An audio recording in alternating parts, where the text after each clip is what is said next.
Okay, so what is DNA? And DNA is made up of 4 nucleic acids. They're adenine, cytosine, guanine, and thymine. Usually you see them as ACGT, uh, if you see it at all. You may not ever see it, but if you do see it, that's what they are. Uh, you have the typical double helix that DNA is. You see that pattern, and the base pairs, those nucleic acids are the rungs of that ladder. Um, the A's and the T's pair up, and then the G's and the C's always pair up. So usually you only see one string of letters because you know if you have one side, you know what the other one is. And basically, these nucleic acids encode your genetic instructions. They tell us what characteristics we're going to have. You can kind of think of us as a computer. A computer, people program them with binary codes. Well, we're coded like with quaternary codes with those nucleic acids. In every cell, which the nucleus in which there's chromosomes, we have 3 billion of those base pairs in every single cell. And humans are 99.9% alike. So obviously the small amount of DNA that's different are the physical characteristics that we see. But underneath, we're all pretty much exactly the same. So you can see this is a cell, and in the cell we have a nucleus, and within that nucleus are our chromosomes. And if you took one of those chromosomes and enlarged it, you'd see all this stuff is kind of scrunched up and shoved up in there. There's those base pairs, and if you started pulling them out into a line and magnifying them greatly, you'd see the double helix and you'd see the base pairs. We have 23 chromosome pairs, one set from each parent. So we have 23 from our mom, 23 from our dad. The 23rd pair are the sex chromosomes. If you're a female, you'll have 2 X's. If you're a male, you have an X and a Y. The other 22 are what they call autosomes, hence the name autosomal DNA. The Y DNA, that little one Y, obviously because only the men have it, that determines a person is a male. It follows just that maternal line all the way through. The mitochondrial DNA is what follows that female line all the way through. But most of us really want to know too what's in between all those other ancestors that we have, and that's where autosomal DNA comes in. It gives you the both X chromosomes, and then it gives you the autosomes from every ancestor that you have, up to a point. It's not going to identify a specific ancestor for you right away. You have a little work to do. It's not instantly going to give you the answers that you need unless you're an adoptee, perhaps, and find a parent all of a sudden when you do DNA tests. But other than that, you're going to pretty well have to work at it. It'll never replace our traditional genealogy research. It's just another tool that we use in addition to courthouses and everything else. You really need a paper trail to help you work with your DNA. So some of the strategies with a paper trail, well, you can always work out all 64 of your 4th great grandparents and then all of their descendants. That would really help you a lot. But most of us can't do that. I dare say I don't think anybody in this room has all 64 of their 4th great grandparents. So, but fill out your paper trail as complete as possible. Do as much work as you can on your paper trail. If you're on Ancestry, make your family tree public. I know a lot of people have a tree that they have a lot of private things on, they have a lot of events on, and they want to keep it private.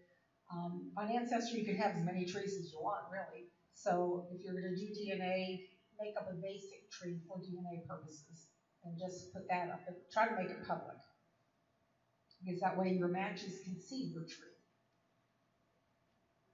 And include dates and places. It's very frustrating when you find somebody who has maybe a surname that you need that's relatively common, and they match you with DNA, and you look at them and they've got just the name, no other information, or just the name and maybe dates without any places, or so you really can't tell if that person is your person because maybe their last name is Thompson and your Thompsons are in South Carolina and you have no idea where in the United States they have their Thompsons. So try to give as much information, even if it's a guess, even if you say probably or possibly or something, just at least help other people determine whether or not that may be the line on which you match.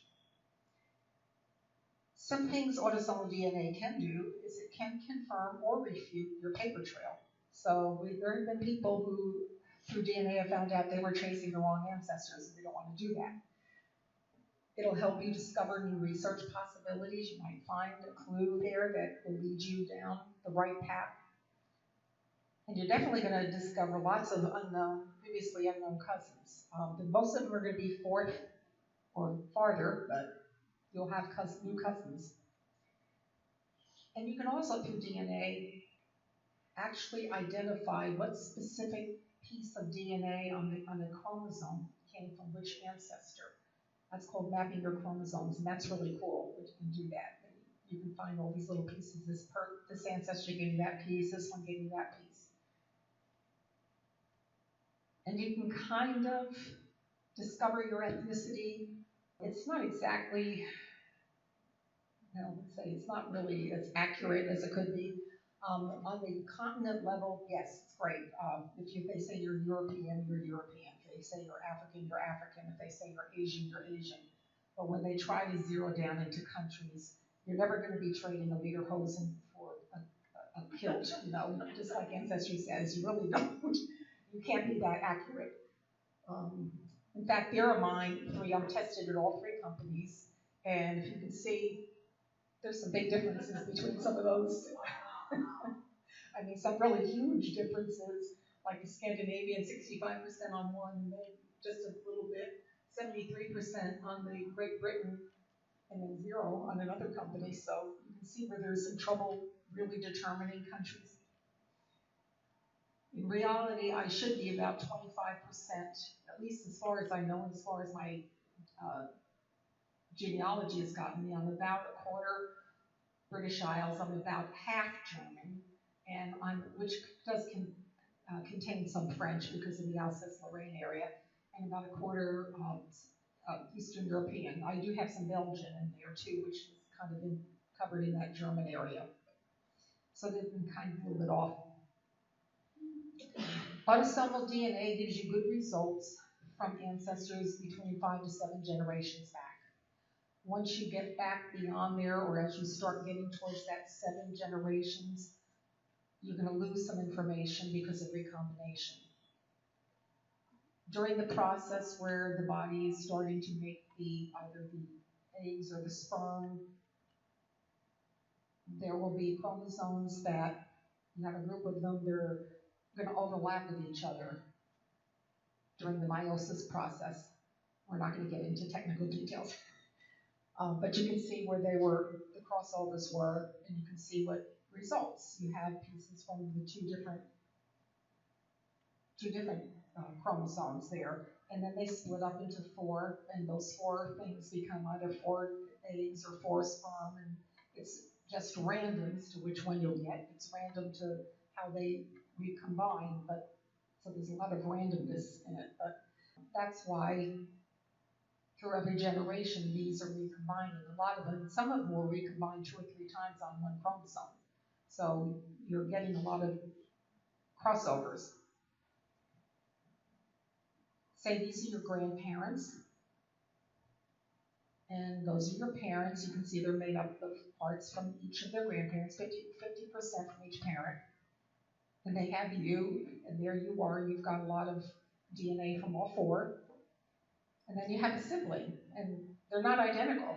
Your sibling will get maybe only half the DNA you have, and you'll get only half of what she has. So there's 50% of each of your parents that you didn't get, and your sibling may have that other 50%, a part of that other 50%. This is what they call a porcupine chart. You can see you've got about 5 generations pretty well covered, and then as you start going back, you're losing information from each ancestor just because of that recombination or inheritance. You may just not inherit that. When you're dropping off 50% each time, you're losing information. So the odds of matching, say you're doing DNA and you want to see if you can find somebody who matches one specific relative. So your odds of actually having that DNA to that specific relative, if it's a first cousin or closer, you're 100%. If it's the second cousin, for all intents and purposes, it's still 100%. Third cousin is 90%, which is about 5 generations back. There's a 10% chance you might not get something from a third cousin. Fourth cousins, which are 6 generations back, it's about a 50-50 shot of you will have lots of matches to fourth cousins, but you can't determine which ancestor. You can't pick out one ancestor and say, well, I want to match on that ancestor. It's only about a 50-50 shot. Once you get to the fifth cousin, it's maybe around 15%, and then the sixth cousins or farther are less than 5%. So you will match some, you will have some, but you won't have obviously all of them, and the odds of being able to handpick one is against you, really. So the way around that is to test as many relatives as you can. That gives you better odds. If you test your siblings, if you have siblings, obviously if you have parents still alive, test them because they're one generation closer to your ancestors. If you have aunts and uncles, test them because they may have gotten DNA that your parents didn't get. So test as many people as you can, and you increase your odds of maybe hitting on one of those ancestors that maybe perhaps you didn't get their DNA. The real key to identifying common ancestors is what they call triangulation. And triangulation is basically you and at least 2 other people who all match each other. So if you're person A, you're going to match B and C, and B and C are going to match each other. But they're all going to match each other on the same segment of the same chromosome. So there's a chart. You see that little chromosome. This is chromosome 1. And you can see those 3 colors there piled together. And actually, that's a 4-way chart because that chromosome would be you. And then there's 3 other people who overlap there. And they all have to match each other there because you could have one of them. You have 2 chromosomes. You always remember you have two chromosome number 1s. So one of those could be maternal and the other 2 could be paternal. So, but if they all are matching each other, that's a true triangulation, and that definitely means there's no doubt that you all share a common ancestor. You can see the pink there. You've got a match with the pink on chromosome number 1 also, but they're not on that segment, so they may not be a match to that ancestor. They may be a match to another ancestor. Unfortunately, giving you the segment information isn't one of Ancestry's big pluses. Ancestry will not give you that information. They will not tell you what chromosome the matches match you on. They will not give you that information. But their biggest pluses are they're the largest DNA database. They've got more people have tested, way more people have tested at Ancestry than any other one, so you're actually fishing in the biggest pond. And they do have trees. Sometimes the trees aren't the greatest, but they do have trees which help. And Ancestry does take your matches, your DNA matches, and if they have a tree, a public tree, although actually I guess even if there's private, as long as they've connected their tree to their DNA, you have to remember to do that too. Connect your tree to your DNA account. And they will look at your tree and they will compare your matches trees. And if they find somebody, they will, they will give you a hint that might be the ancestor who matches you. So here's the Ancestry DNA. You go down and you go to, I can't read that. Your DNA result. Yeah, your DNA result summary. So first we'll look at quickly the ethnicity again. This is mine. Ancestry was the second one that gave me 73% British. If you click on each of those, it gives you a range. What they're doing is they're averaging, giving you the average of the range they think you belong in. And you can see in the pictures, we'll see, I might go back up to back again, but there's a lot of overlap between regions. So Europe is not that large, and people would move from country to country, so that's one of the reasons that kind of mixes up the DNA. Eastern Europe, they give you a range there, and the Western Europe, they give you a range. That covers in pretty much France and Germany. That's what I counted it as. Ancestry doesn't pick out France and Germany separately, but it covers that mostly Germanic area. And then they have trace regions, which are just little bits of DNA, and they give you some, they show you there. And then they have I happen to have West Asian, which I never knew. I haven't found them, but that's there too. So, but you can see on the bigger regions where they kind of overlap each other. So how does Ancestry determine that ethnicity results? Well, they're using a reference panel of 3,000 DNA samples in several different countries. They were part of a larger reference of about 4,200. And they were collected from people whose DNA suggests that they were native to one region. They've not proven, just people, well, I'm French or I'm German, so that's what they're thinking they are. Just like I had my great-great-grandmother, they came down from from Germany into Alsace-Lorraine, so they were German. I've got them traced back into Germany, but she insists they're French. So that can very well happen in some of these other reference areas. And this is where you're viewing your matches. You can see your matches.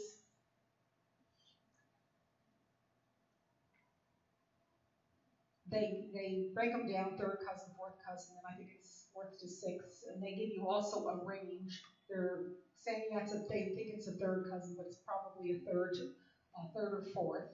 And they explain why. If you click on that little question mark, they kind of explain why they do it that way or what their reasoning is. Not on that specific, just in general. Ancestry, I have found, tends to be very conservative in their guesses. So if they're saying like a fourth to a sixth, you're probably closer to a fourth. And I've found that as opposed to Family Tree DNA, which tends to be a little bit more optimistic. If you click on the View the Match, you get to the match page. Now that particular match didn't have a family tree, so you can ask them to put one up. If it's a close match, I think I would contact them and ask them. This is one thing they give you. This is all the information they give you about the chromosomes. They tell you, like that one, if I clicked on that match, it says I have 101 7 organs shared across 5 segments. So that's a nice match for DNA. But I'd sure like to know where those 5 segments are.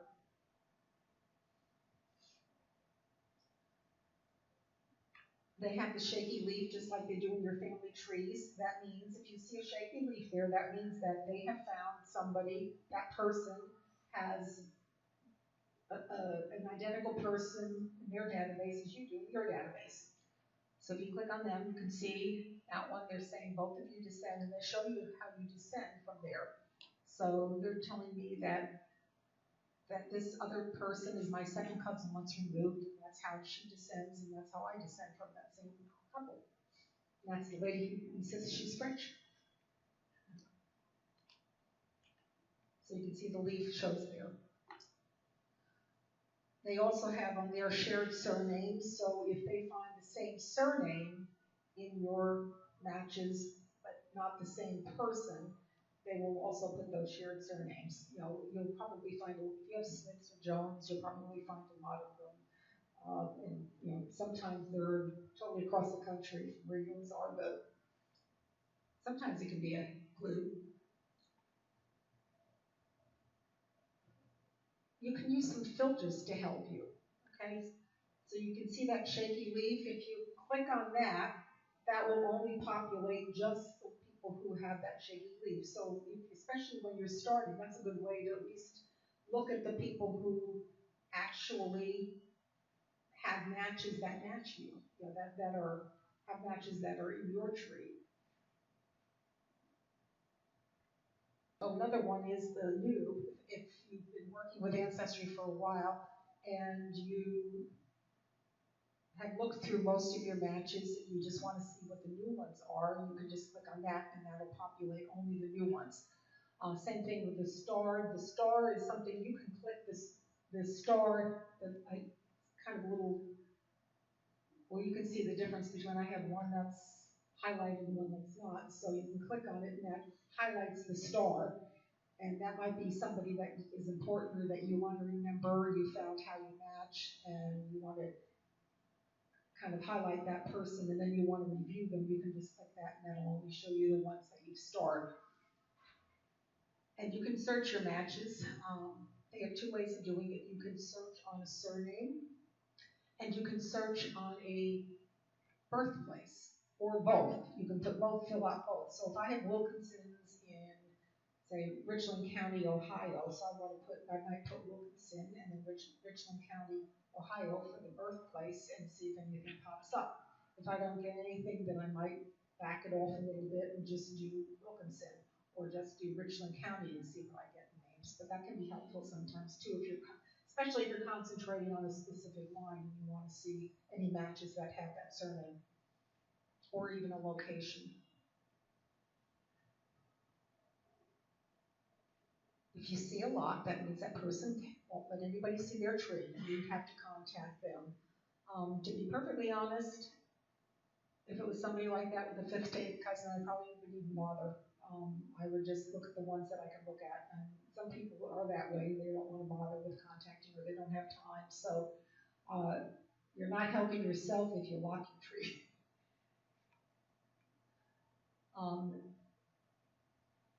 That shows you the information of how many people are in that person's tree. When you do see a number like that, you know that person has a tree, and that tells you how many people are in the tree.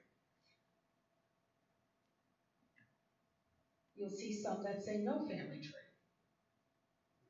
Click through to the match anyway, because you might find this. I find it about half the time. Oh, they've got a tree. They just have not connected their tree to their DNA test. So don't take it for granted and just ignore them. Click through because you may find a tree. Some of them may only have 3 people. You know, some of them can be fairly robust. So they just, for whatever reason, maybe they didn't know they had to connect the tree to their DNA test. But yeah, definitely click through. And you can see that person has 2 trees with the same name, but they may have started one and then started a new one. You can also add a note. I'll use that if I find an ancestor that I know this on my cousin or my husband's. I wrote a note. I would write little things to me. I know that person would be probably a fourth cousin once removed. They have 118 centimorgans on 6 different segments. So that was a pretty good match. Actually, that's a little closer than a fourth cousin. That looks like, especially once removed. So there may be another ancestor there. I made a notation of when I wrote them to contact them. And I just put a couple that I knew they had that I recognized because I was working on the Bartlett line there. There's also shared matches. That gives you, when you're in your matches page, that gives you other people who match them and match you. It doesn't mean they match on the same chromosome. You don't know that, so you can't assume that's a triangulation. It could be. Yes? And those are available even if they're locked, which I think is worth commenting. Oh yeah, your matches, yes. You do get your shared matches, even if that match happens to be locked. They're tree locked, but you will be able to see that they do match you. So that can be a help. I don't know if you can see it in the light. On the second and fourth cousin, you can see that little note. Can you see the little note tab up there? That's a shared match with the other person. And I had made notations that those are Bartletts in the note. So that person that I did not know how they match my husband, I could see that, well, if they're matching other people who have the Bartlett, so there's a good chance that person is a Bartlett match, or at least one of the Bartlett wives. So sometimes that shared matches can be helpful. You might be able to figure out how at least what line this person who matches you might be on.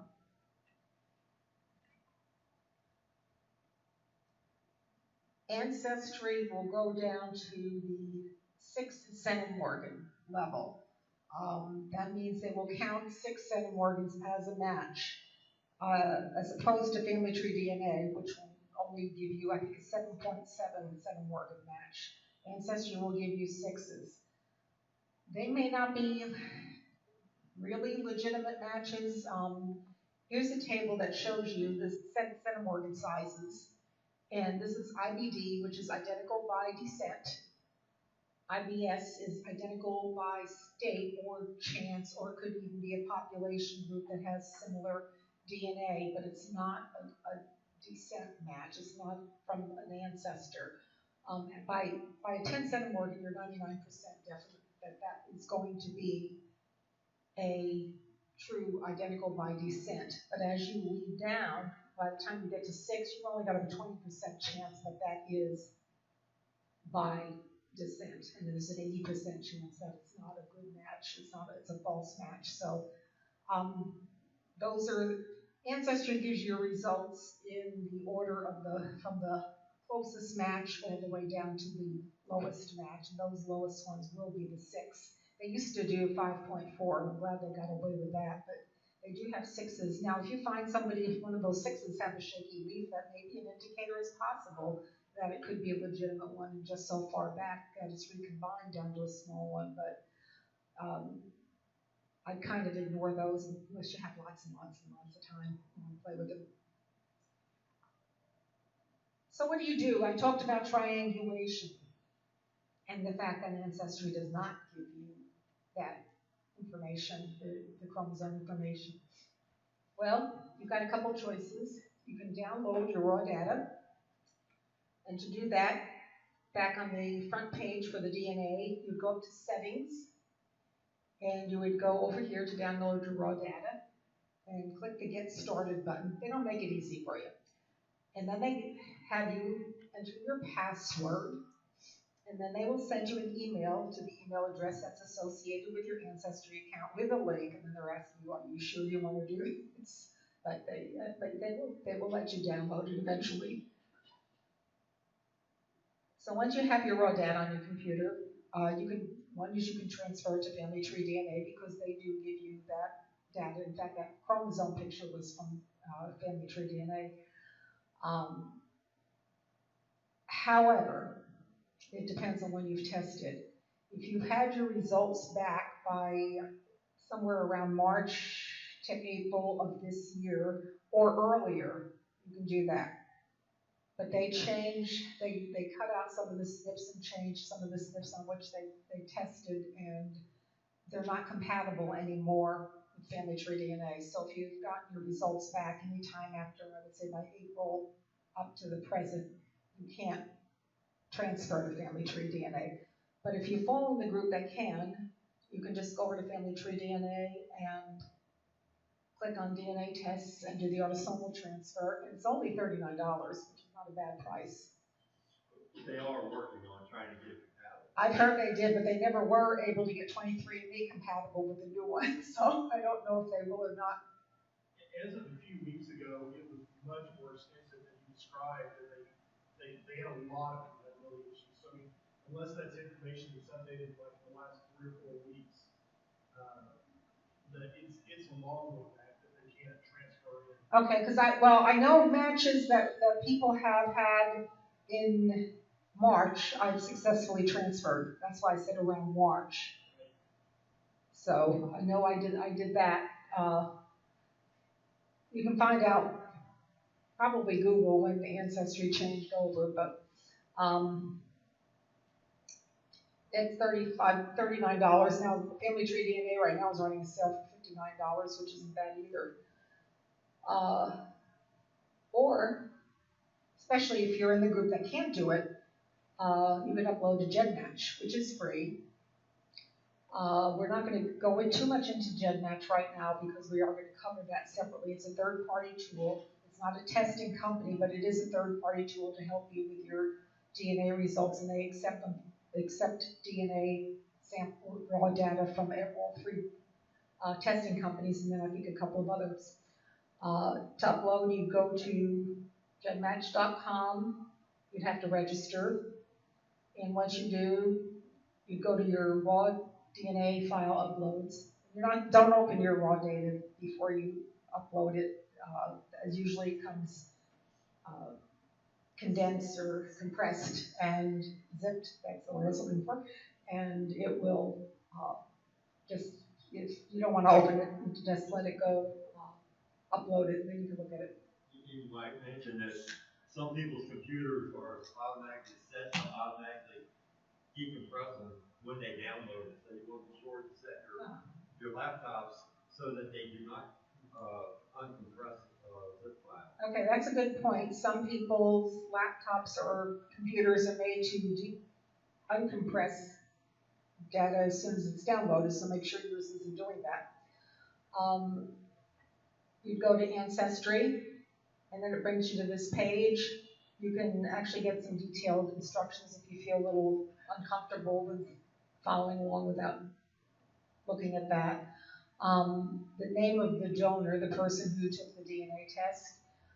You can also put an alias, and I admit I do that. I give aliases there that just to mean that, for a little more privacy, especially since I handle kits for a lot of people, so I don't put their names out there. I just put an alias, but I do want the real name too. The sex of the person who tested. If you happen to know a mitochondrial or Y haplogroup, you can put that in, but that's not really necessary. This is important. Default is no, that you're not going to share this information. And in which case, if you leave it there, you're not going to be able to do anything on GenMatch. So you need to change it to yes. And then you would choose your file by browsing on the computer, and then you hit upload. Can I say one more thing about the alias on there? I don't know, are you aware of the different groups on Facebook? The DNA detectives? Yeah. Okay, well, a lot of people, when they're in that group, they put a DD in front of their name, so that if you see a DD on one that you match, you know that they're in that group. Okay, if you see a DD, you know that person's in DNA detectives, and a lot of those people are adoptees who are looking for their birth families. So, or they may be working with somebody too. And then just let it upload. So that would be basically it. Like I said, we are going to cover GenMatch, go into more detail with the tools that they have there at another time. Any questions? Yes. Comment on Macintosh on the feature to automatically decompress a file after it's downloaded. That's in the browser preference itself. Okay. Safari. Okay, so Safari, if you're on Macintosh and have Safari, that's made to automatically decompress. So, whatever in the preferences, that's where you. Yeah, in your preferences, you would have to go to change that. Is where that would be. I don't think Windows is set up automatically unless you do it, but I think it's the Mac because I've never had trouble with Windows. On the DNA matches, where you were putting the notes in, those are just your notes. Nobody else sees those. No, nobody sees those. They're just for me. You can put however you want to handle it, but I just find it easy. That way I can, as I'm scrolling down my matches, I can see those people right there. I thought at one time I read on Ancestry that not only you can see it, but the person who you match when you do a note, that they can also see your note. Okay, I'm not aware of that. Kathy, are you? I thought I read that somewhere, but I could be wrong. Yeah, I don't know. I guess I'll have to ask somebody who matches if they can read them, but I've never seen anybody else's notes, so unless everybody doesn't like notes. Is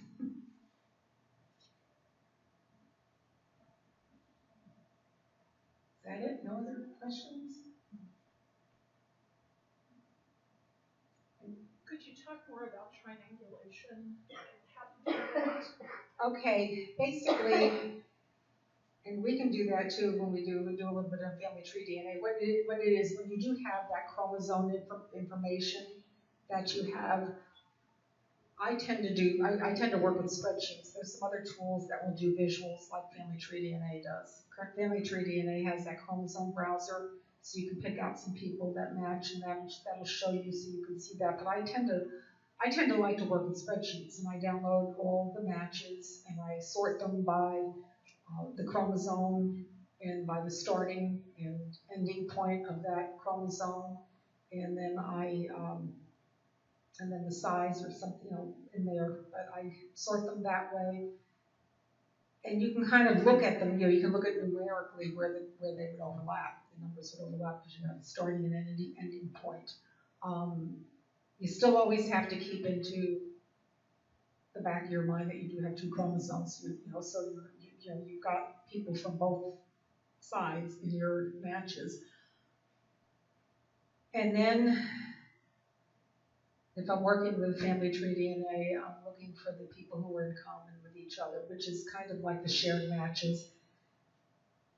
That person is in common with somebody else that I match. So you don't know for sure if it's on, they're in common with them on that chromosome. But if you have a group there, if you have 3 or 4 people who are all in common with each other, and they're all matching you on that segment, it's a pretty good shot that they are all in that same segment, that it's the same chromosome.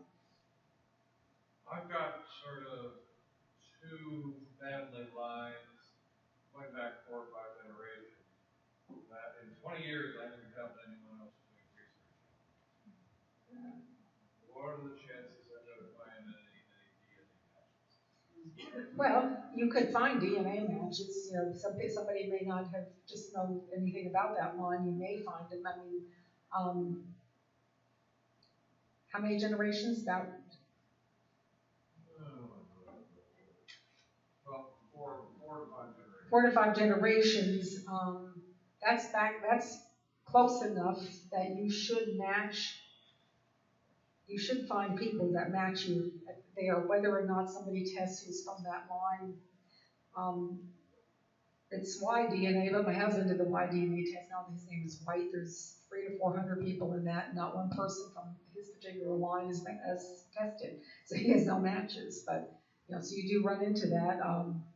Somebody may not be aware of that. Somebody may be testing just to see the ethnicity results, because you will find that on Ancestry too. But you may get lucky, and they may respond to you if you do match to them.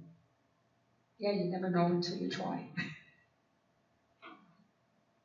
But the triangulation is, I work it that way, because all these people are in common with each other, that definitely is no doubt that you share a common ancestor.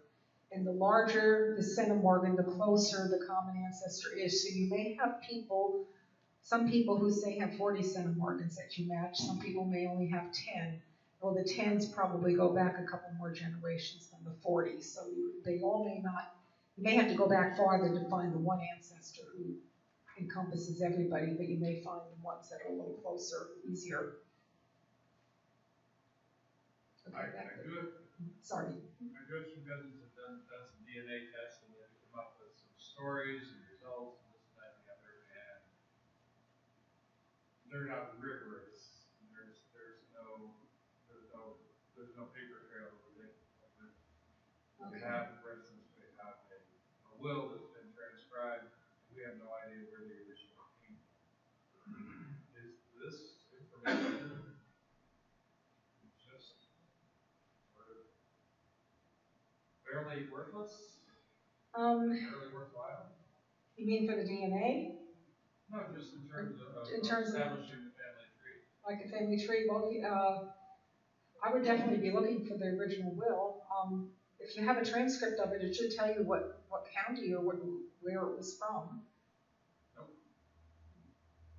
Then I question its validity, because usually they should tell you, Well, they're rigorous, genealogists, is what I guess I'm saying. But if we do not will, there's a list for people that inherited everything. I mean, then you match up with who might have. Some names are familiar. Yeah. But match that up. And the surname is Jones. Oh, Surname Jones, okay, that's not good. Okay, I have stupid questions because I'm really rookie here. I tested my parents and my husband's parents last year. Is there, I'm assuming, a reason that I would test like myself, my husband, and my daughter? Is that going to add to the pool, or how does that kind of work? You don't actually have to, since you have that information. You could if you want to just see, what particular pieces you did inherit from your parents. But as far as for doing for ancestry, no, because you will have the same DNA that your mother does. If you have both parents, there really isn't from that aspect. Unless you want to make sure that they are your parents.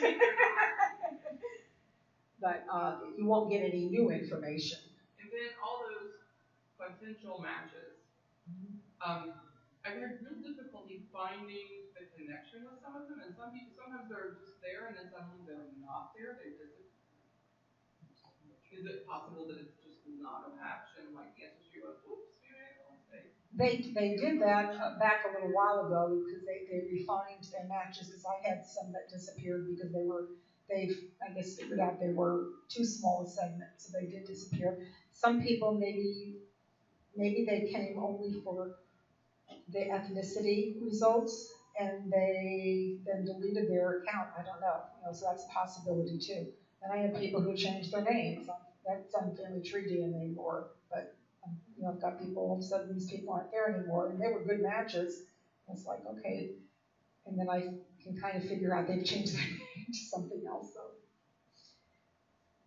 Just when you upload your data to Ancestry to the GEDmatch, do they take that data then on GEDmatch so that you can match it to Family Tree DNA and 23andMe so that you have a bigger pool? Is that how it is? GEDmatch will take they will take DNA from all of the testing companies. If people have to do it, they have to be willing to do it. So there are people on there from Ancestry, there are people on there from Family Tree DNA, there are people on there from 23andMe. And they will, when they look at your DNA, when they look at your data, they will match you across everybody who has uploaded to GEDmatch. So you will have matches from all three companies. Well, does it do like on Family Tree DNA where you can actually see the segments and the beginning and ending points and all that stuff? Yeah. Yeah, it will. It's just presented a little differently when you click through on GEDmatch. When you click through the, there's a little A where they show you the matches for the autosomal, and you can click on that A. It shows a one-to-one match, you and that person, and then you click through, and it'll show you a little table of how you match the starting point, the ending point, and the chromosomes. So yeah. When I got my ancestry, they gave me a few matches that were what they call a DNA circle connection. What is that? Yeah, those are, you match some people, and those people match those other people. So they think because you match them, that may be a clue as to a common ancestor. I know there's a lot of talk about those when it first came out, and a lot of people said, I have my tree complete back that far, and there's nobody there that you're not related at all. So you can look at it as a possible clue, but I've not found them helpful. Some of them I knew. I recognized the name, so I knew that they definitely. Right. But then they had one in there, and I thought, it's not even close. No, that's what they're doing. They're just, okay, these people match me, and these other people match that person. After marriage? I mean, like you could be. I don't even think it necessarily has to be that way. They may be of absolutely no connection to you whatsoever. Which just confuses people. But I don't have any, so I never had to worry. But my husband, I guess, had a couple, but they were I couldn't find anything. I didn't even find these people that they were saying were potential ancestors. My husband didn't have anybody even in those locations, so yeah, they're not necessarily helpful. They may be in some cases, though. I have a match, and I know it should be third cousin, and you show up as 58. What's with that?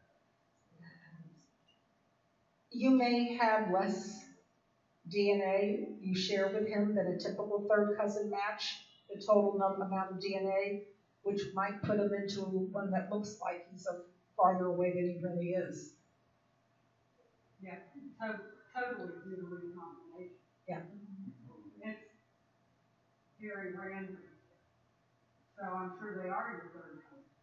In fact, in Blaine's book, he's actually done some studies on, we say things like you're 25%, serum, but he's done things where he'll get people to submit data that they know is absolutely true, and then he does a range of ones that they've proven, and it's a range. It's a pretty good sized range too. So, sometimes it can range from 0 to, well, we saw a third cousin. Sometimes a third cousin doesn't match. It's not too often, but occasionally a third cousin won't match just because of the recombination. You just did not inherit the same piece of DNA that third cousin did. Is that the same for, like, I know I have a first cousin who has a son with DNA. He should, on my father's side, shows up as second or third. And on my mom's side, another first cousin as a child that shows up as first and second. So that's It's the amount of DNA they share. And actually, when you have, like, if it's a first cousin's child, it's a first cousin one's removed, which actually is about the same as the second cousin in the total amount of DNA.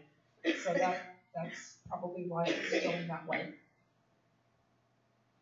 Something about sticky segments. Yeah, they're. One is like huge. Matches with several people, but we cannot. I've got a couple of things like that too, and I think they're probably far back. It's just something for some kind of quirk that it just stays intact all the way down. It's probably stayed intact all the way down. That's why I call them sticky. But no way to define who that person might be. Not unless you can somehow, through all the mad people who match, find somebody in somebody's tree or through talking to them. Have 4 people that match exactly like that. There's no explanation apparently for which ancestor, other than the fact that I think we now know it's paternal. Yeah. But it's creating an issue with one of the persons because apparently his grandmother roamed it. And we're just wondering if she was roaming around one of my ancestors. Oh. So you really want to find out that ancestry, don't you?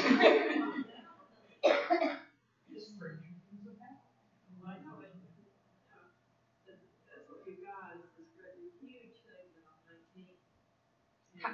How large is the segment? Between one of us is 86. Wow. Yeah, it covers almost. Okay, that's a pretty good size segment. They should be a fairly reasonably close. Almost 86, another one's 74, and it's the smaller ones. Yeah. Wow. Can I make a suggestion on that? On that page where I gave you some really valuable links, it's on the Hamilton County website, and I talked about ISOG, the International Society of Genetic Genealogy. Well, they have a Facebook page, for one thing. And those people are, Blaine and CC, the people who taught us, a lot of them. You can ask questions on that Facebook page. Believe me, you'll get an authoritative answer, and I'm pretty sure that on the ISOG page, you can search on sticky, and find what they have said about that. Because I know that Debbie Wayne Parker told us there's some, it almost ends up being an identity by descendant thing, where there's some of them. I have an Irish population, and everybody in that Irish population on chromosome 2 has that same little. But it would be a little bit, usually the sticky segments are. These are big, Although did a survey back a little while ago, and he was asking people, what's your largest segment match of DNA that you don't know how they match? And I thought, I was waiting for a while there, because my husband has like a 76 cent organ on somebody we still can't figure out. And somebody else had 100. Wow. And they don't know how it matches. So yeah, that does happen. But that could be there could be something like that in there, which may be what's throwing you, like a non-paternity event. That's what he's thinking, Yeah. He found out that his grandfather is not his grandfather. Okay. So, yeah. He said he doesn't know who he is, but my first cousin is the same great big one along with us. Yeah.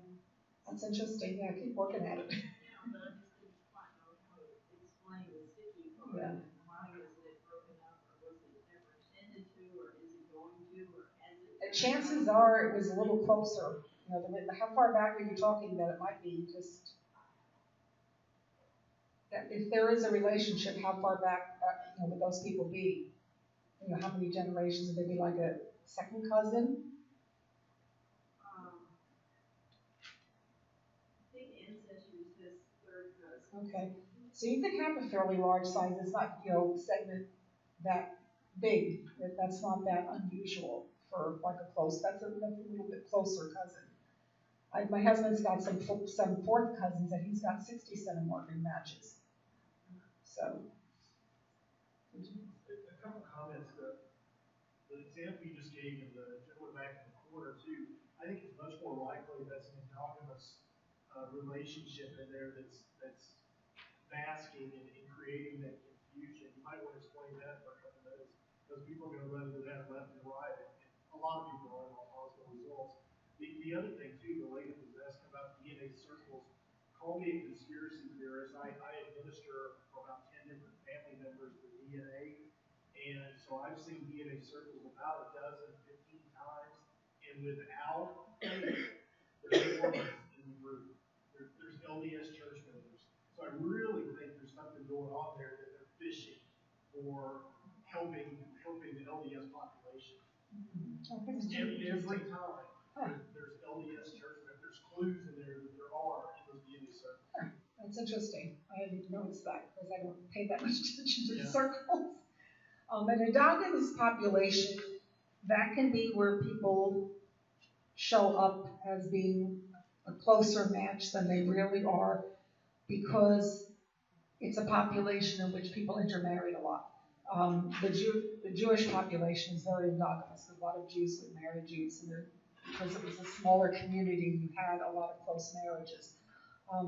You can also find it sometimes double cousins, or my husband has some matches that in the South where you have brother and sister marrying brother and sister, so you've got a double connection there, and that a lot of times the DNA matches will be a little closer because more segments than you would normally have.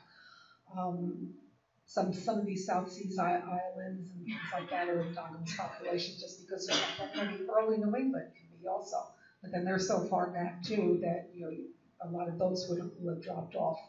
But yeah, if you have some that seem like they should be close and you can't figure them out, it could be because there is some endogamy going on, that there is some kind of a first cousins marrying first cousins, or just.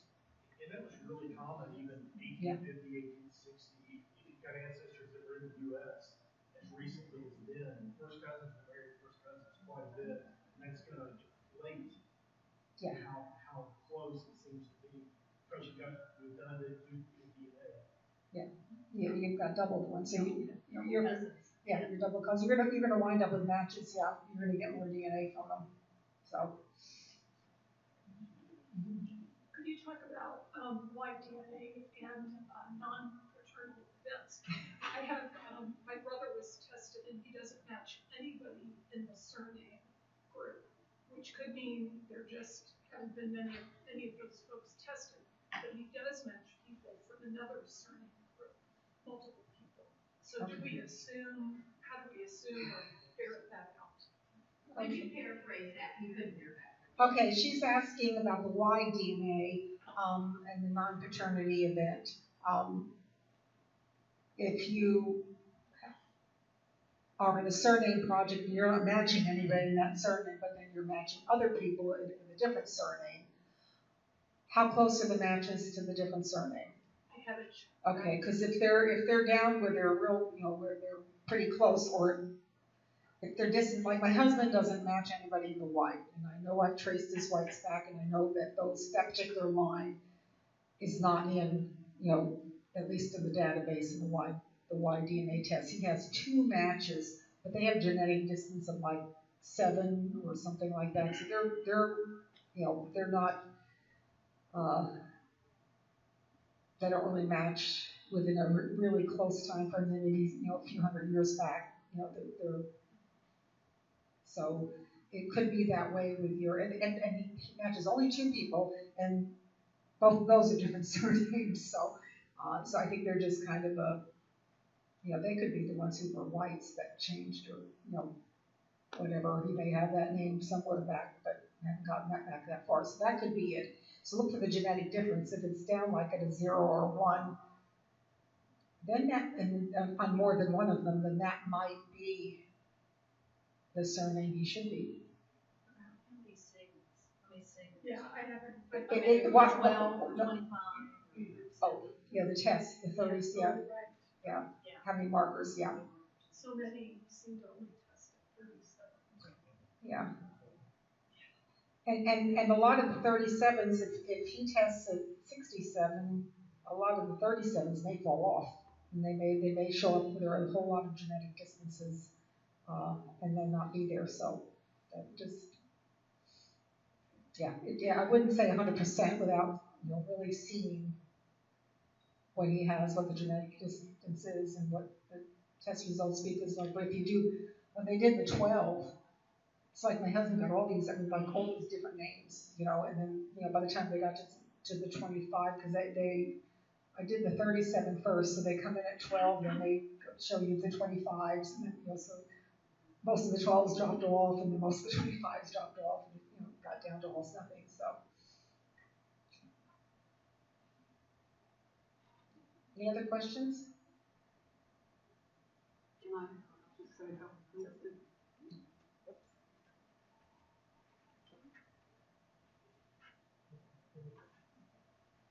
Okay, I just want to make a couple comments. I think you're asking, is there any benefit to doing mom, dad with grandparents and stuff like that? Oh my gosh, with 23andMe, is there an advantage? I can show it to you, and we can do that. The other thing is, when you get them on GenMatch, couple things. Here's our plan. Let me sort of give you our plan. We were hoping next time, and I know there's some people in here that have a lot of expertise, that you bring your computer as fully charged as possible, because we realize there are very few plugs in this room.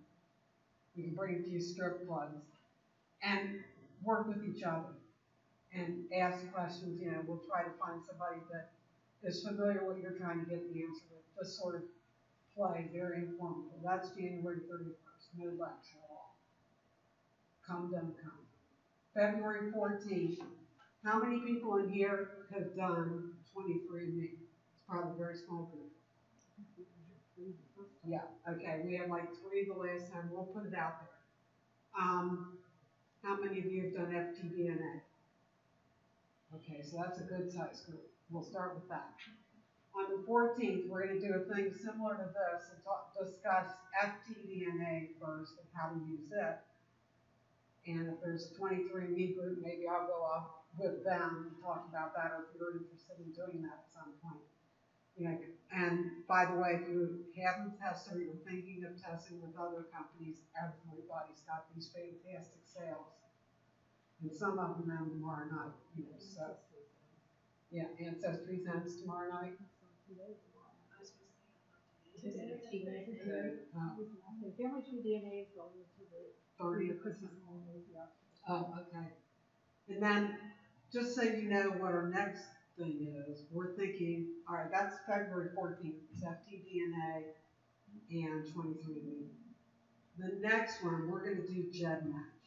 And that's April 11th. Right. Which one is the workshop we were using? January 31st. Okay? On April 11th, we're going to do GEDmatch. And the thing about GEDmatch is that's going to be great because once you've got these results and you're trying to figure out how to actually use them, that's where you're really going to find out how you can use them with a couple of caveats. First of all, don't put it up there if you're afraid of somebody else knowing your DNA. I, like Pam, I have my aunt and uncle up there and I put an alias name. You have to give them a legitimate email address. Well, I'm the contact for that like you are with 10 different accounts. So that's legit. But then I put initials for them because they're both in their 90s, know nothing about this. Certainly don't want to be contacted, okay? But what you have to realize is there's ways then, when you're comparing different segments and this and that on GEDmatch, you could accidentally stumble on some disease or something that you carry in common. It's not going to say that, but if you know what the range of those things are, you might find it out. Now you have to remember, I think we do like 300,000 SNPs in most of these things, or maybe some of them 700,000 SNPs. We've got 3 billion base pairs. So they've identified the ones that they think speak the most to ethnicity. And those are the ones they've included on their chips that they check. But you just have to be aware that they've actually done studies where these were people that participated in the Human Genome Project where they put their whole entire genome up there. You know, they knew what they were doing. But they actually did a study where they were able to identify many of those participants based on their DNA, if you can compare it to enough other groups. So that's a caveat. You know, I don't want anybody to do it and then think, oh my God, it's completely safe. I used an alias. No. But if you want to use your DNA to find other people, that's the best way to do it. And the thing about GEDmatch is it's not one tool. It's a lot of different tools you can do. You can compare yourself to one person, many people, you know, 2 people. And then you can pay for what they call tier 1 tools that do really exciting things. It's $10 a month. So what that means is you don't sign up and keep paying $10 bucks. You might know you've got a lot of time this month. You pay $10, it tells you how long you can use those tools. And then you don't have to do it again until 6 months later. Oh, I got more time to play with this. So they have some incredible tools, but those you can't access without paying. So we feel like all of you came here, we had to sort of get a baseline together here and then go from there.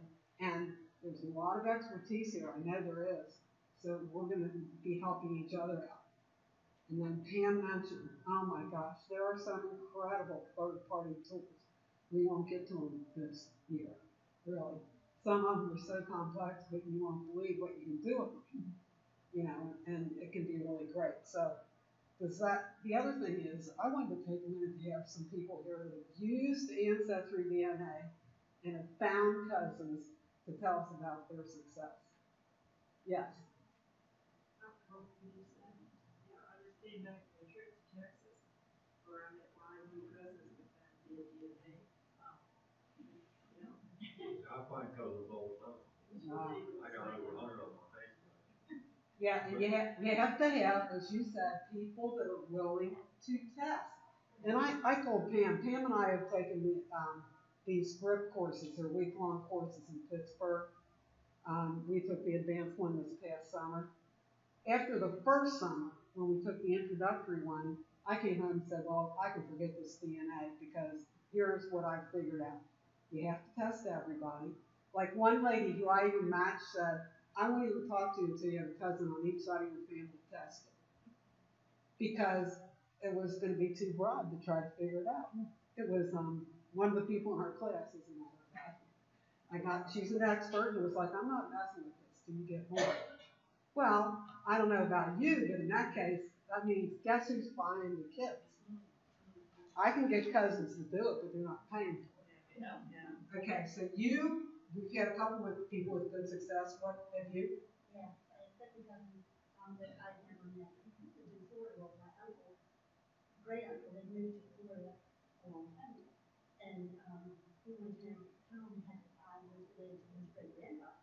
And then, I didn't know who he was, so I kind of played around with it, you know, I said, I'm not mistaken, he must have spent his time in the United States and he went to Florida.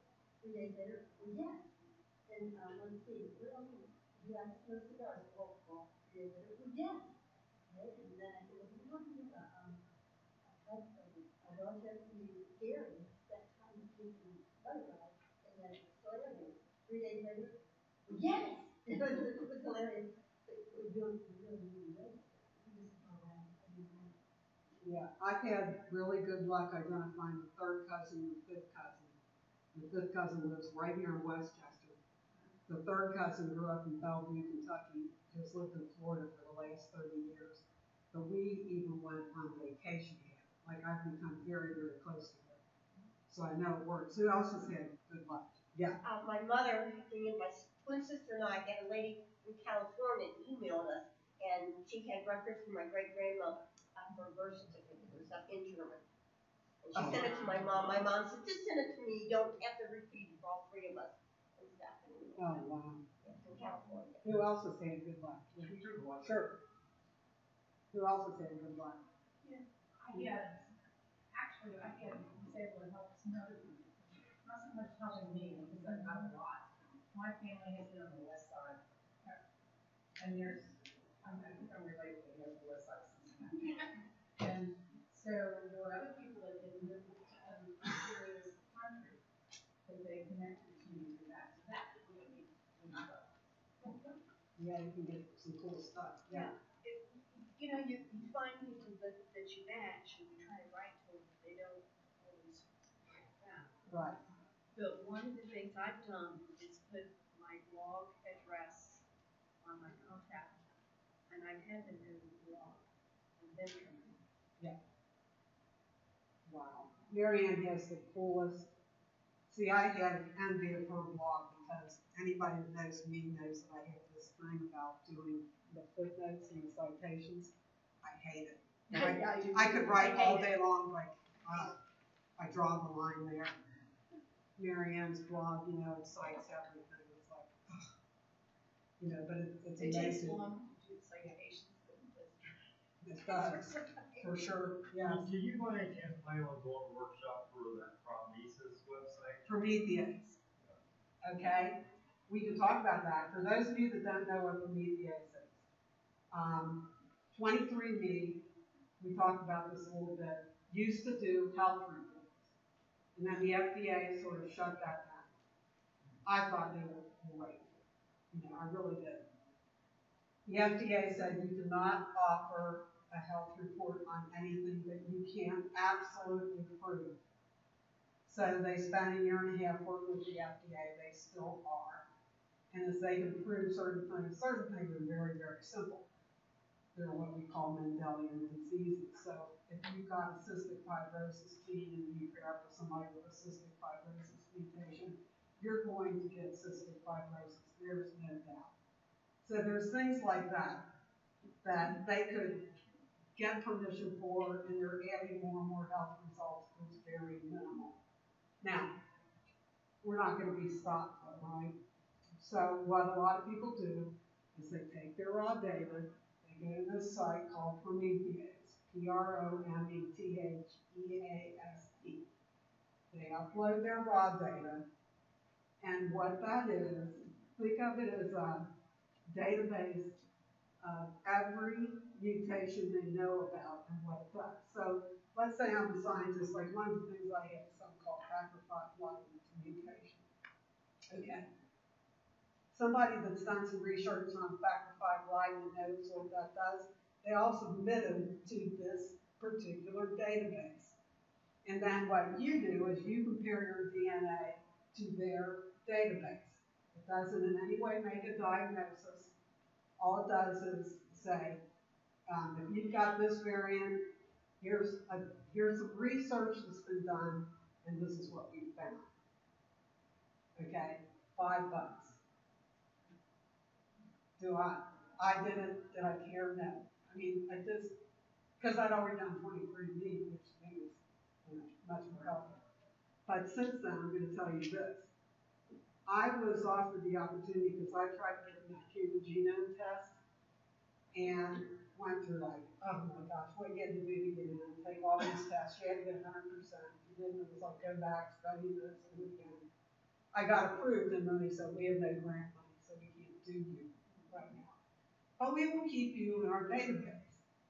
Well, about 4 or 5 months ago, I got a notice they sent out to people like me that were sitting in the database and hadn't been tested. They said, hey, we've got this test. It's going to cost you $400. Yep. But instead of 700,000, they do every protein producing gene, which ends up being 50 million, I think. They do all that, 50 million. Because you've got a whole bunch of DNA that doesn't result in much of anything. So they test all that. And then they send you this report. And I was, once again, completely overwhelmed. Like I said, I had 792 conditions. And then it's like Promethease. You go and you look at the database, they use something called ClinVar, and then you find out, sure enough, somebody studied this and found out benign. I thought, well, that's a waste. And then they had 32 that they said were pathogenic. But when you get in there, sometimes it'll be one that feels like cystic fibrosis. Yeah, it's pathogenic, but I only gave 2 copies. So I wrote to you a 6-page, big, long letter. It's in beta, okay? If you follow ISOT and stuff, a couple of those people have done it too. You follow a lot, like Roberta Estes just wrote up this genome thing. I was very, very impressed with this company because 3 of the people that run it asked me if I'd be available for a conference call because they said, this is in beta. We see your point. We want to show you the direction we're going, see what you think. I couldn't believe what they've done. It is so cool. And so I can't wait for them to put those changes in. The other thing they do is they make with your permission, they make your results available to these medical companies that maybe want to test, and you get paid. Like if you've got a genetic combination they want to test, the company will contact you and say, you want to be part of this study, and we will pay you. So they predicted that all of this will make our $400 back. Once this gets going, who knows? But anyway, Promethease will do it for $5. Huh? Here you are.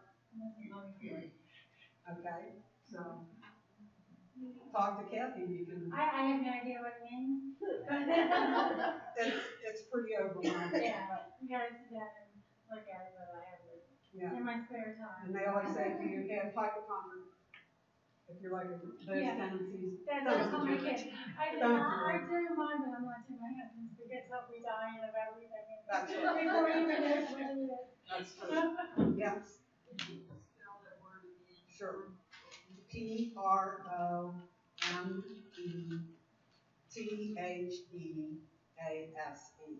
And I'll try to put it on the Google with ASE, Promethease. And really, quarter Kathy, she can show you. It's just a database. When you download it, I mean, you can look at it, but if you want a copy of it, I think you have to print it out within 30 days. Yeah. Is that what it is? Otherwise, you got to pay $5. Because they do not.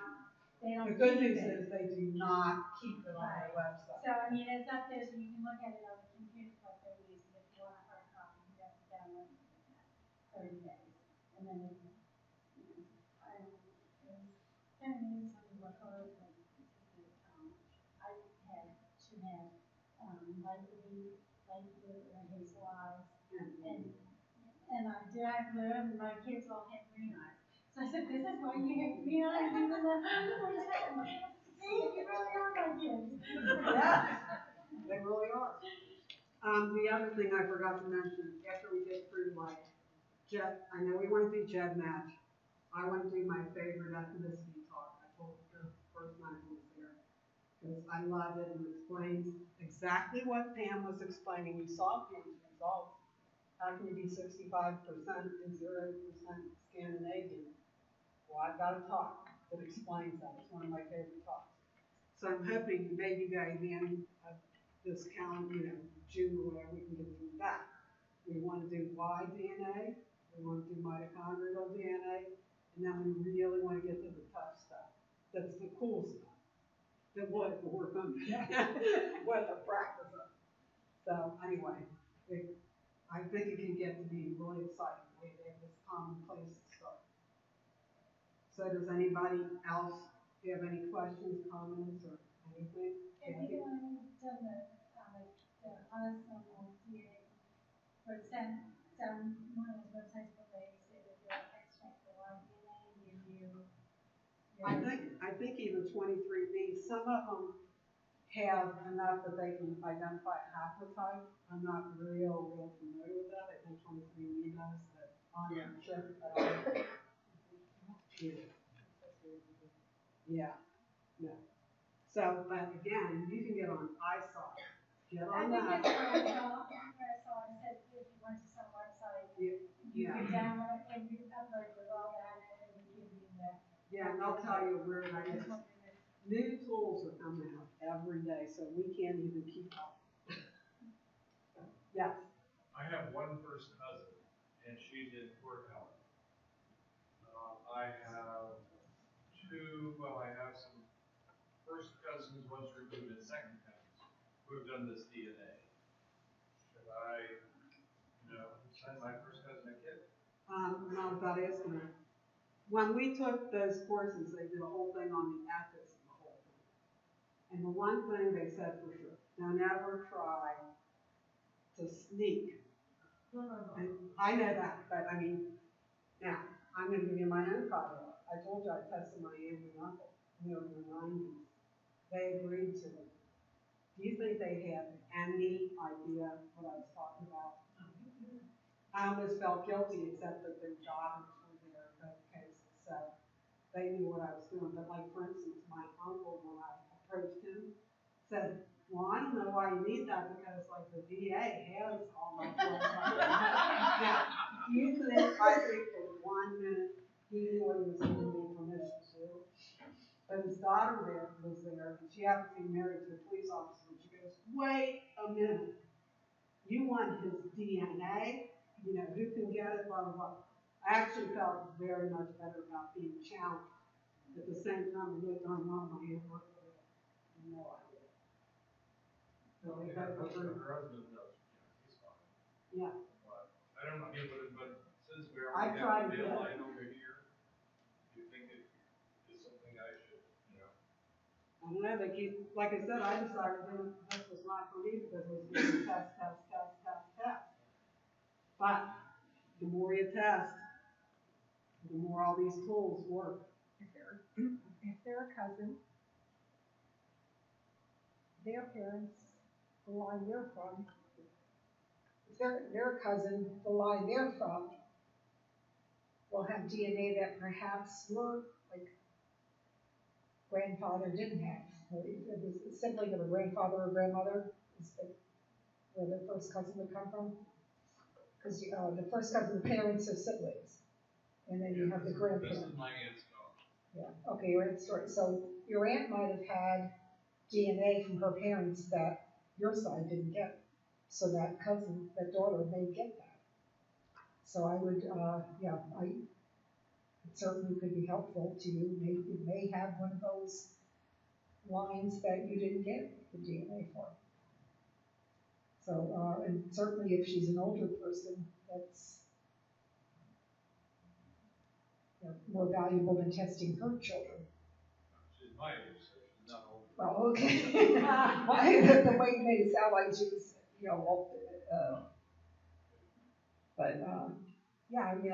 That's why I wanted my aunt and uncle. When this woman said, go get your cousins, if you can go back a generation, it's going to be double. Yeah. So. My husband's father was adopted by his stepfather. And so I'm getting my husband tested both the Y and the autosomal.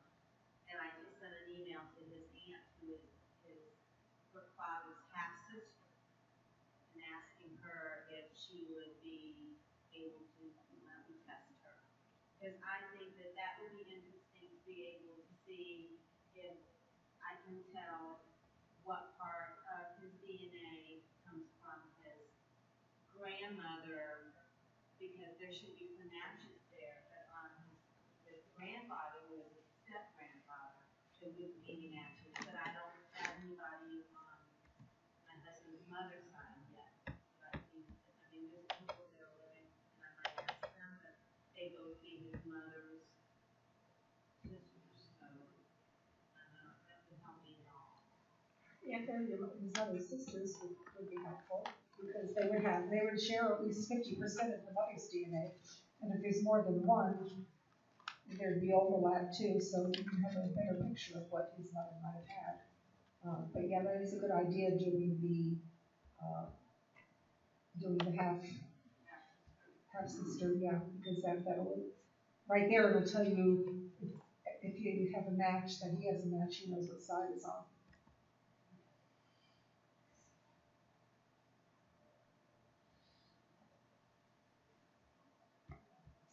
Any other questions?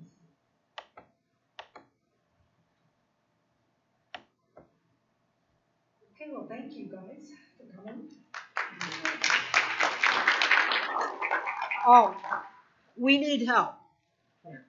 If you're in these two rows, you can basically leave the table, take a couple of chairs and put it back.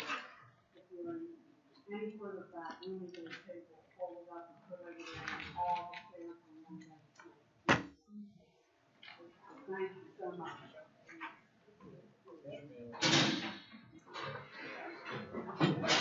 Did everybody sign up on that paper? If you want to get, we've only got 2 people. Try to sign up on the phone, not on the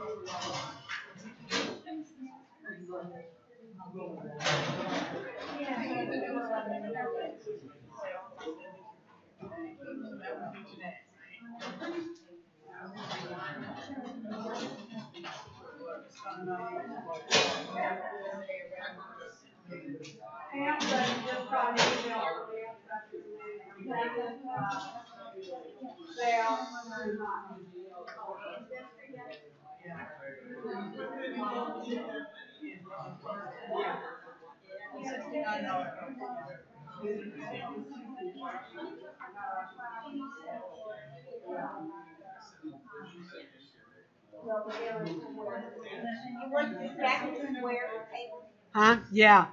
I hate to ask you to help. This is for the email that I'm already getting to. Then no problem. You don't need to sign You it. say you also need a chair for the table. Yeah. There's no faxes or.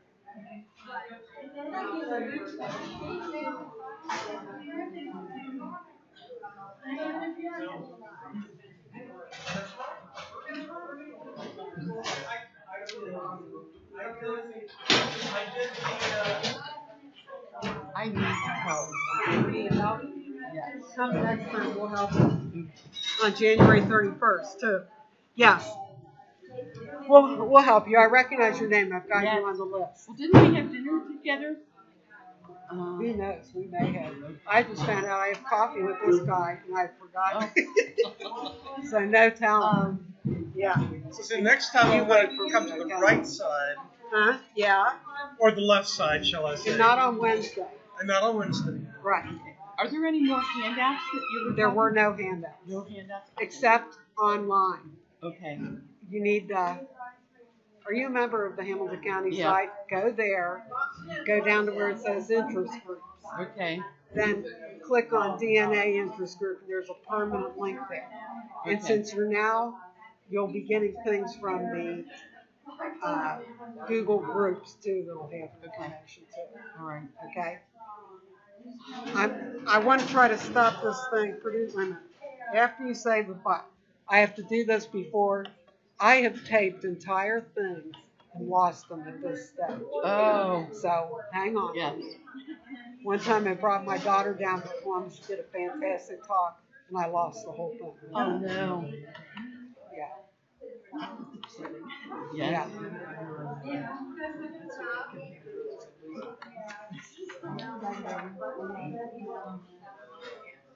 I mean,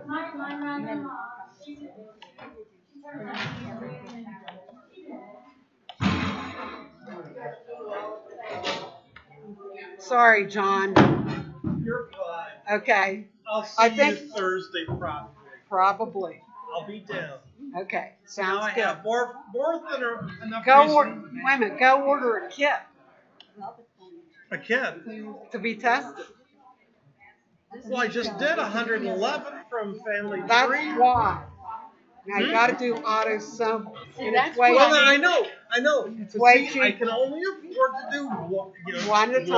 One at a and time. you went for the expensive one. Okay, I got you. went for the hardcore one, and then probably I'll get at least some sort of break on the others. I'm sure because they've already got my stuff.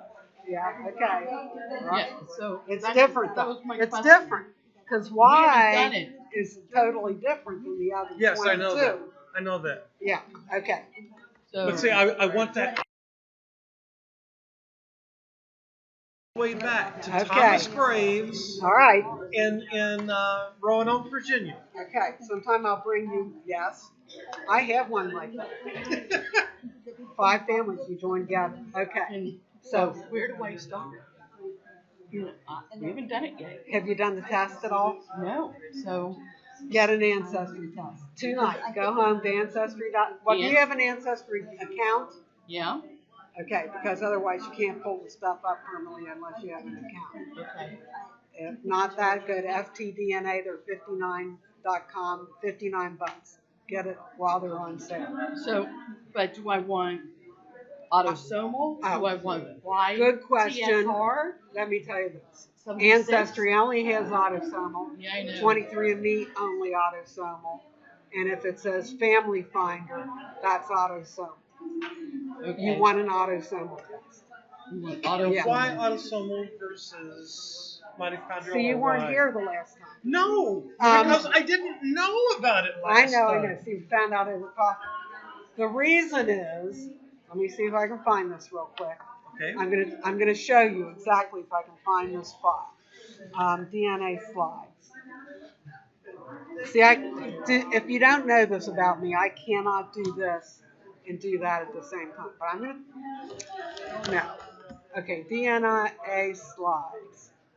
Let me see if I can come down here.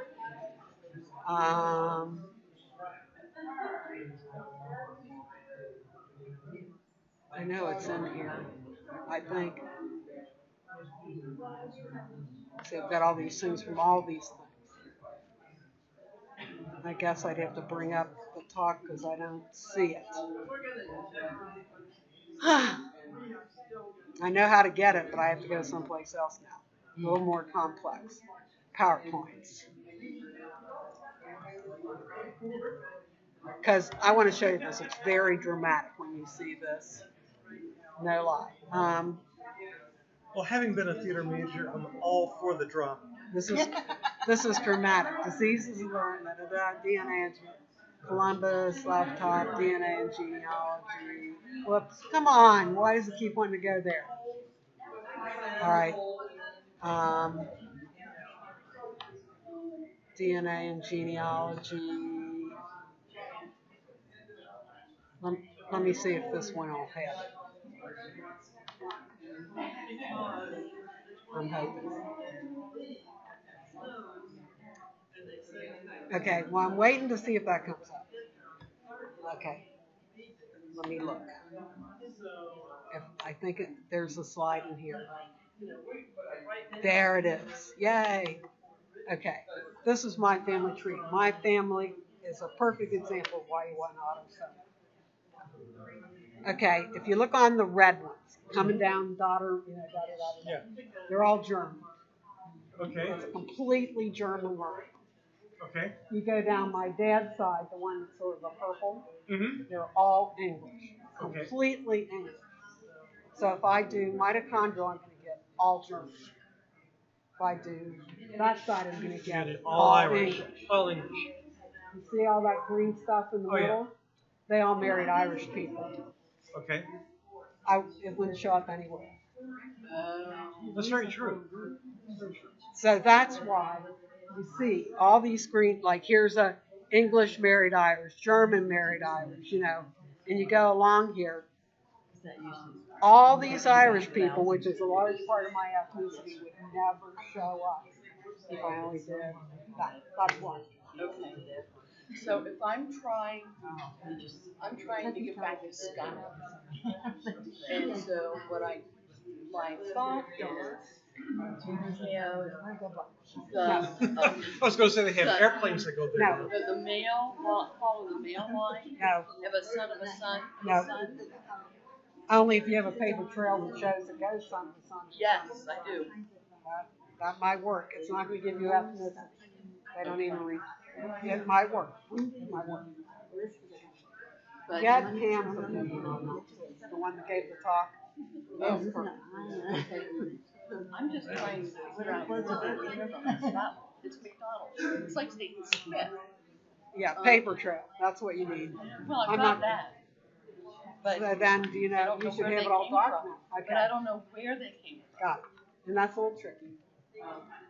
But come next time, we'll talk How about long does it take for Family Tree to get results back to you? It depends. Right now, I bet it's going to be a long time because they got a sale to beat the band.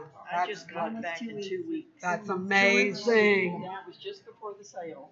I got my Oh, cousin back. Okay, I sent mine in just before Thanksgiving. Oh, you got a while. He's got Y-DNA too. Is that what you were doing? No, it was an autosomal on my cousin. And they batch them, so they wait until they have enough. Yeah. You know. The husband had plenty because Yeah. he switched. That's great. In fact, I didn't even know that it was ready. I don't know. They forgot to tell me. So how do they tell you? Probably. Yeah, I read that on. Okay. Okay, so Like that ISO site or something like that. yeah, I saw it. So I know you had a question. Pam, you need to talk to her a little bit and see if So how'd you get that? and you Okay. need to talk to Sarah, who will not be helpful again. Mm-hmm. We went through the whole thing. I like that. I know. She said, I have seen that record. I had all your stuff, blah, blah, blah. Honestly, she does not have access to the book that you You want. need to put something in for them to track. And Your she method. said, Black book. I was What? Bishop yeah, and the bishop told me that. Okay. yeah. I was cleaning up the table when he walked up to me. I said, look, this is my question. I don't understand. How come you speak English? And he said, what do you mean? I said, well, They have it. They have it. They They have it. She can't see it, and she wouldn't be surprised if they'll never give you access. That's why I said you aren't going to. He told me, he said, there's a red book and there's a black book in there. And that's the reason I did the black book. I said, that's not true. Family Tree And DNA. I said, but I that's know what that it's a The lie. Graves Yeah, I Family know. Association. And as far as the godparents, she Exactly. said they would never go back and change this, but she said, I'll tell you this, the book that the red or the black or whatever that has baptismal words, she said, I can tell you, the one she's got is the correct one. Which makes me wonder if you were baptized earlier. I was baptized earlier. I know In that. St. Joseph's? Saint His Joseph. mother I know the was name of the Korean. priest. The priest is correct on dad it. was I did research on the American. priest Oh, okay. and found his records from when he Yeah. in the military, and it said his position, his match job was up. at St. Joseph's Infant Asylum. Okay. So I knew it was true. All right. And I So, called the guy out there. Because all right, the parents talk were to her. married less Again, than 9 months. she even said me it Where went all did he through come it. from? So he did She the said, Y-DNA. told her to call me directly, but He did she the said, I don't Y-DNA. think we're going to be able to And help. turns out, Yeah, he told me, he gave me the sobriety, that from his family name, prayer that they use it. no matches at all. Oh, about accepting the Yeah, things, yeah. same for Yeah. answer. The agents rule the church. Oh, I'm sorry. He told me. So, And he used to be chancellor for his chancellor. I mean, it's- I got his It may be, documentation. it may be. wasn't Maybe back then. unexpected then I know. for him. I know. So the Pope was going to let the doctor speak with me. Yeah. And my pastor told me, I said, I'm going to call the Pope. I'm like, Pope, and he said, he'll call you. And I said, I'll wash my mouth. He said, don't worry about it. Yeah. So, I would well, do thank that. you. Okay, sorry. Good luck. I Thank you. I knew See the- you I possibly knew- Thursday. They don't have good Wi-Fi at Duncan. I knew the answer before I came They in. do.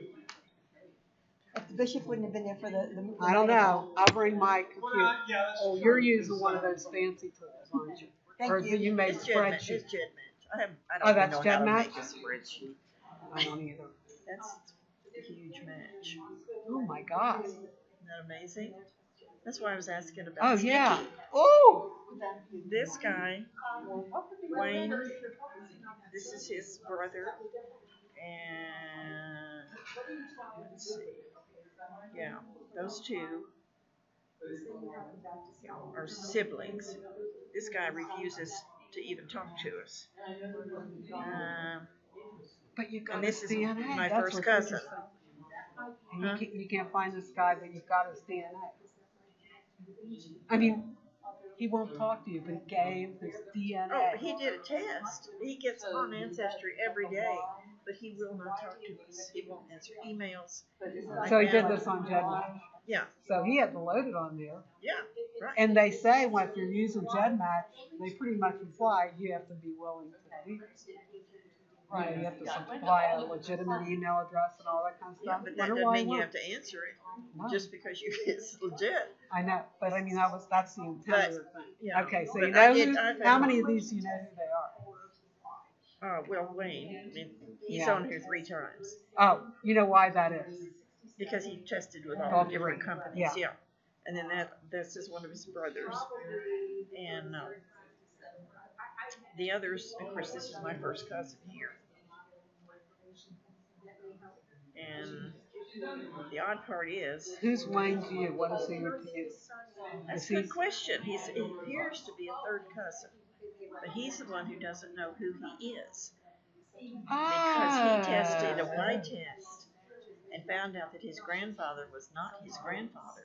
Okay. But he perfectly matched. Woo! Where is he? Oh. This guy. Oh. And this guy's real open to discussing things? This guy, Val? Wayne. Oh, yeah. Oh, yeah. We talk all the time. Tell him to go put his information on DNA detectives. They'll have search engines and stuff. They'll even work with them. They'll help figure it out. Okay. Do you have to go through Facebook for that? Oh, yeah. I don't know if he does or not. I can tell him. But it's on Facebook. Okay. CC Moore. Well, see, he insists on he's not adopted. He probably wasn't. He rejects a lot of stuff I suggest to him. He probably wasn't He adopted. said about this meeting tonight. I wrote him and I said, I'm going to this meeting. Would you like me to find out anything for you? He says, well, those people are probably just into graveyards and courthouses. Yeah. I will slap you one of these days, Wayne. Yeah.